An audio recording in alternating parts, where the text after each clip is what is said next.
Acting के profession में बहुत एक लंबे समय से हो। हम जस्ट एक ये सवाल हमारा है कि पहले के टाइम से और आज के टाइम में आपने क्या चेंज या फिर क्या इवॉल्वमेंट आपने ये ऑब्जर्व करी है इस theatre and acting as a profession में?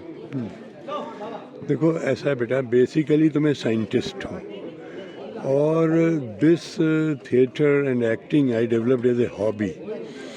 लेकिन हॉबी भी क्या होता है कि if you do it sincerely and with commitment तो फिर वो पैशन बन जाता है, और पैशन के बाद sometimes it becomes profession also.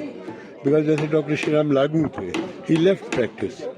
आजकल डॉक्टर चंद्र प्रकाश द्विवेदी हैं जिन्होंने चाणक्य सीरियल बनाया था, मैंने उनकी एक फिल्म में काम किया है Z+ में। He left his profession of medical practice and he came to this. So this depends on how much commitment you give to a profession. तो मैंने खैर इसको प्रोफेशन नहीं बनाया, नेवर।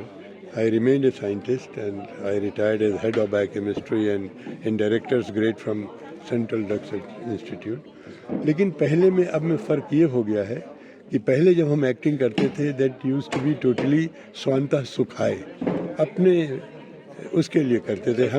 हम नहीं जानते थे रेडियो क्या होता है। रेडियो सुनते ज़रूर थे, और रेडियो के लोग या टेलीविज़न के लोग हमारे आइकॉन हुआ करते थे। मैं तुम्हें बताऊं, जब पहली बार मैंने एक हमारे जयदेव शर्मा कमल थे लखनऊ में, प्रोड्यूसर थे रेडियो के, मैं नाटक बहुत सुनता था, तो आता था जयदेव शर्मा कमल। तो जब मैं पहली बार उनसे मिला, I was just overwhelm to see him. अरे यही है जिनका नाम मैं सुनता हूँ। या जब टेलीविज़न पे एक साहब कृषि दर्शन करते थे, तो मेरे फ्रेंड के घर में नीचे रहते थे, फर्स्ट फ्लोर पे, ग्राउंड फ्लोर पे हमारा फ्रेंड फर्स्ट फ्लोर। मैंने उनको देखा, मुझे अचंभा हुआ, अरे मैं उन्हीं को देख रहा हूँ जो टीवी पे आते हैं। हम लोगों के लिए सिर्फ वो शौक था। पहले तो अच्छे घर की लड़कियां भी नहीं आती थी, कुछ प्रोफेशनल लड़कियां होती थी। प्रोफेशनल मीन जिनका एक्टिंग प्रोफेशन था वही लेते। फिर धीरे धीरे अच्छे अच्छे घरों की लड़कियां आनी शुरू हुई। हमारी वाइफ की फ्रेंड आई, हमारी वाइफ के रिश्तेदार आए, जहाँ हम रिहर्सल करते थे उनके बच्चे आए। And then now of course it has become a big market, you know. उस समय क्या होता था कि फिल्म में जाना अच्छा नहीं माना जाता था, फिल्म को एक गंदी लाइन समझा जाता था। अगर कोई जाता था, मुझे याद है हम बचपन में थे, कहते हो तो मुंबई भाग गए। लेकिन अब जैसे मैंने सीरियल उड़ान किया था कविता चौधरी का, शी एक्सपायर्ड ओनली अबाउट से 1 मंथ बैक, पिछले 15 फरवरी को उनकी डेथ हुई थी। तो उस समय सिर्फ DD1 हुआ करता था। DD1 के लोग सीरियल देख के बड़ा वो होते थे। जब मुझे उसमें मिला पूरा exposure, overnight I became a national figure. जब मैंने उसमें SSP का रोल किया, तो क्या होता है कि आदमी काहे के लिए रहता है? You live here, number 1 to earn bread so that your tummy is full, your family is satisfied, and number 2 to get recognition, that whatever you do you are recognized for it. तो अब इससे बढ़ के कोई field जो है recognition में नहीं है। You may be any big scientist, जब मैं साइंटिस्ट भी रहा, बाई चांस आई एम अभी तो मुझे सेंट्रल संगीत नाटक एकेडमी का अवार्ड मिला है, which is the highest honour in performing art. But UP Sangeet Natak academy का मैं फेलो हूँ since 2007, but simultaneously I am also fellow of National Academy of Sciences. So I had 2 things parallel. लेकिन आज जो बच्चे आ रहे हैं, they are opting it as a career, as a profession, you know. और ये हो भी गया। आज आप देखिए 400-500 चैनल्स हैं, 300-400। अब जब मैंने शुरू किया था 3-4 OTT प्लेटफॉर्म्स थे, नेटफ्लिक्स था, MX प्लेयर था, ये था हमारा आश्रम वगैरह, उसमें आया। नेटफ्लिक्स पे वो आया, वो मीरा नायर का the suitable boy and all that. But आज आप देखिए कितने आ गए हैं। उसके हिसाब से एक्टिंग स्कूल्स भी बढ़ गए हैं, लेकिन एक्टिंग स्कूल्स भी अभी इतने नहीं हैं जो कि आपको प्रॉपर ट्रेनिंग दे सके, बिकॉज एडमिशन इज टफ। अब आप NSD जाना चाहें, वहाँ 20 बच्चों के एडमिशन होते हैं, उसमें भी रिजर्वेशन लगा रहता है। इतने % पहाड़ के लिए, इतने % शेड्यूल कास्ट के लिए, इतने % शेड्यूल ट्राइब के लिए। तो जो जनरल कैटेगरी के लोग हैं उनके लिए there are hardly 8 or 10 seats. तो कितने लोग उससे एक्टिंग की, तो उसकी वजह से आज वर्कशॉप्स होने लगी।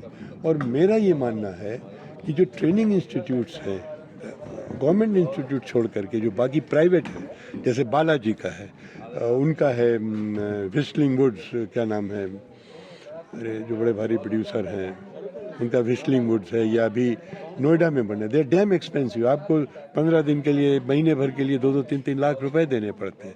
हाउ मेनी बच्चे can afford, how much your parents can afford, और पर्टिकुलरली उसमें भी आपका करियर सेफ नहीं है। Even then you have to give audition. Balaji में अगर आपने कोर्स किया है, बालाजी के कोर्स से आप बड़े मेरिट से इमर्ज होके आए, तभी जब उनका कोई सीरियल होगा तो वो कहेंगे पहले ऑडिशन दो बेटा सबके साथ में, सेलेक्ट होगे तो लेंगे, नहीं तो नहीं लेंगे। तो उस मानने में मेरा मानना ये है कि theatre has become very important. आप जितना थिएटर करते हैं, क्योंकि थिएटर में क्या होता है, आप महीने महीने 1.5 महीने रिहर्सल करते हैं, and every day you learn.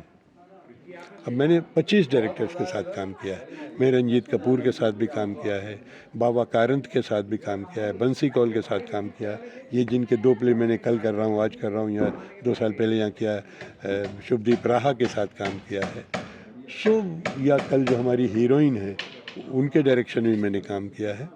तो मेरा बेटा मानना ये है कि थिएटर में हर एक से हर दिन आप कुछ न कुछ सीखते हैं, और वो जो सीखना आपका होता है that helps you in making your career in serials and films. तो इसलिए एक कमिटेड थिएटर करना बहुत ज़रूरी है।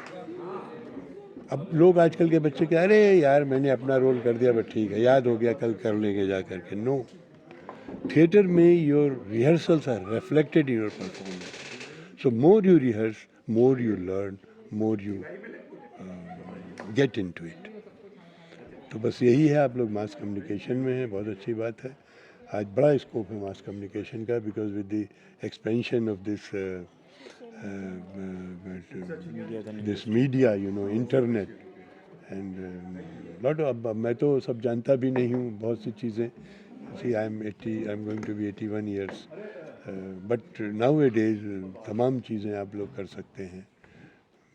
अब जैसे आज जो इन्होंने फिल्म मेरी दिखाई थी वो 7 मिनट की, मैंने बस अपने एक फ्रेंड से कहा, उसने डाउनलोड कर करके उसने बना दिया। मैं तो उसमें एक चीज़ ना ऐड कर सकता हूँ ना डिलीट कर सकता हूँ। तो because you know things have change much, things have improved, so there lot of scope for you people, and I wish you all very good luck.